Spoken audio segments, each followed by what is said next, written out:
Trading Davis Mills makes no sense. And this would sound crazy if you got in a time machine and you went to 2022 in the middle of the season and you told 2022 me, hey, you're going to be vehemently defending the fact that Davis Mills should be on this football team in a couple of years.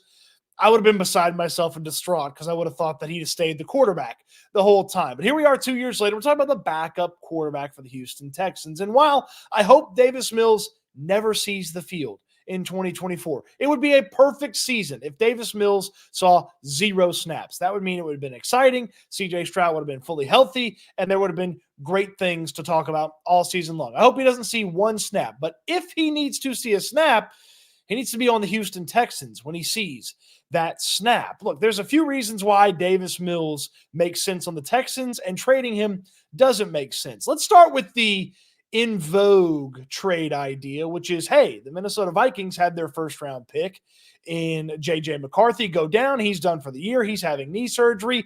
And their starting quarterback is a guy that just flat out stinks. Sam Darnold is awful. He's not been good basically anywhere that he's been. He is a well below average quarterback in the National Football League, and he's proven it at multiple spots. And their depth chart at quarterback is not amazing. Nick Mullins and Jaron Hall. Yes, Jaron Hall. I had to double check that real quick. Jaron Hall. So, would Davis Mills be an upgrade? It's an offshoot offense in the same family as what the Texans have been running these past 2 seasons. Okay, I guess you could kind of convince me that the Minnesota thing makes sense. Here's the problem with it. The Texans would be making their quarterback room worse, and they're not getting anything for Davis Mills. Do you know that the Vikings don't have their second-round pick in the 2025 NFL draft? They also don't have their third-round pick, and they also don't have their fourth-round pick.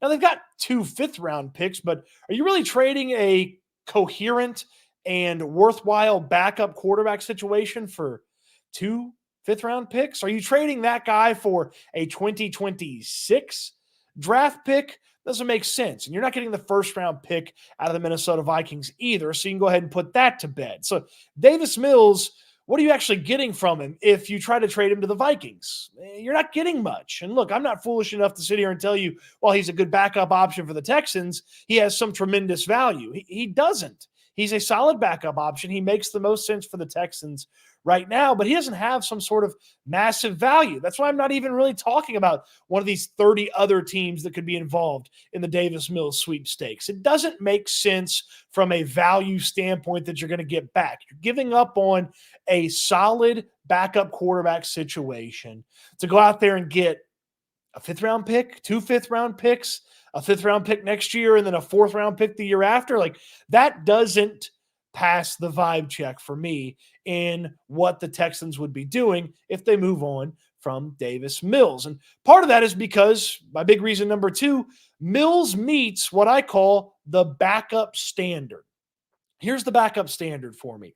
The backup standard for a backup quarterback is if my starter is gone for a number of weeks, be it 2, 4, 6 weeks, how confident am I that with the team around him, obviously other injuries occur, but with the team around him that the starter would play with, how confident am I that that backup quarterback could go 500? If CJ Stroud misses 2 games, could Mills win 1 of 2? If CJ Stroud misses a month, could Mills win 2 of 4? If CJ Stroud, unfortunately, and knock on wood, we don't want any of this to happen. We said at the beginning of the video. If CJ Stroud has to miss 6 weeks, could Davis Mills go 3-3? I believe he could. You think about Stefon Diggs and Nico Collins and Tank Dell and a healthy offensive line and Joe Mixon improving the rushing attack and this defense, which should be ferocious and nasty and really tough to deal with for opposing offenses. Could Mills get you to 500? Or if CJ Stroud misses 5 weeks, could he get you 2-3? That wouldn't tank your season. You wouldn't fall off the edge of competition in the AFC if you went 2-3 over a 5-game stretch. I can guarantee you there's probably going to be a stretch where 2-3 over 5 games looks like a pretty good setup over the course of this really tough schedule. Mills hits that backup standard for me. Just part of the reason I guess people would be interested in seeing teams trade for him is because he hits the backup standard. And A moment here from my friends at draftkits.co. Draftkits.co, 10% off your entire order. And use the code CODY24. That includes their big, beautiful, giant, gorgeous custom draft boards. That's right. You can put your own images on the back of the draft board and put your league name, a spot for champions, or a slogan if your league's got it. Just look at mine. Look at this beautiful, fantastic draft board.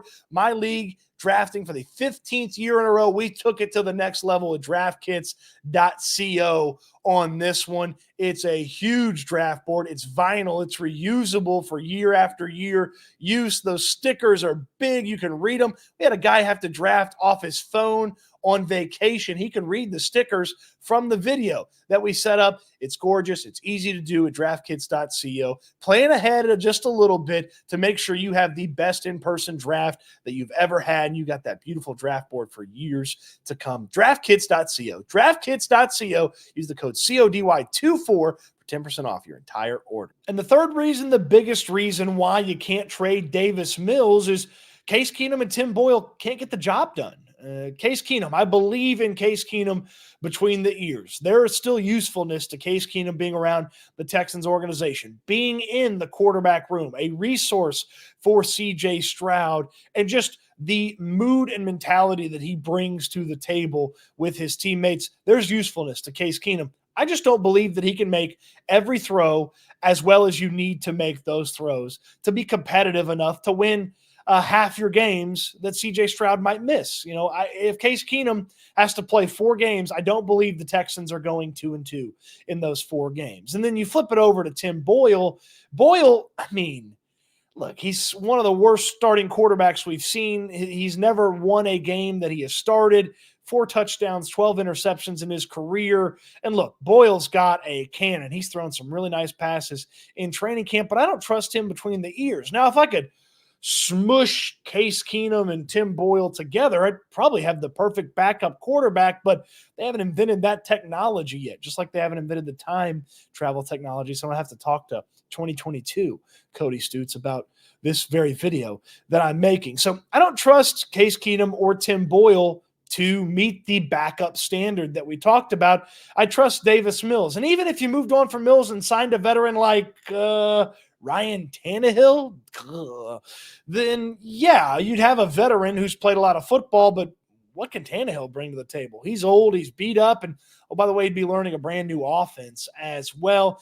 It just doesn't make sense. You're not getting value for Davis Mills. He meets the standard as a backup, and the guys that you have behind Mills on the depth chart, they don't cut the cheese when it comes to them being the backup quarterback for this team. Do you really want to be a snap away from Case Keenum having to play a long stretch of the season, or Tim Boyle having to play a long stretch of the season? And you may say to yourself, hey, Cody, I don't want to be a snap away from Davis Mills having to play a long stretch of the season. And I get that, but you'd much rather have Davis Mills running in there than to have Case Keenum or Tim Boyle running in there. You're not getting value for him in a trade. It doesn't make sense. That's it. Case Keenum, Tim Boyle, not good enough. Davis Mills is good enough, and he's looked pretty good in training camp. I'm not sitting here telling you he should be starting for somebody or the Texans actually have 2 quarterbacks and not just one quarterback. No. But Davis Mills looks like a better quarterback than a year ago. And they told us all last year with their actions he was going to be the backup quarterback. And they've told us again all offseason with their actions that he's going to be the backup quarterback again, and he should remain the backup quarterback. He's not quite long neck, ice cold beer never broke my heart, but long neck Davis Mills ain't going to break your heart. And if you've stayed through that, thank you. I hope you like the video, subscribe to the channel, check out the comment section for anything that you might need that I didn't address in this. And, of course, throw me a thumbs up on the video, especially if you like the singing.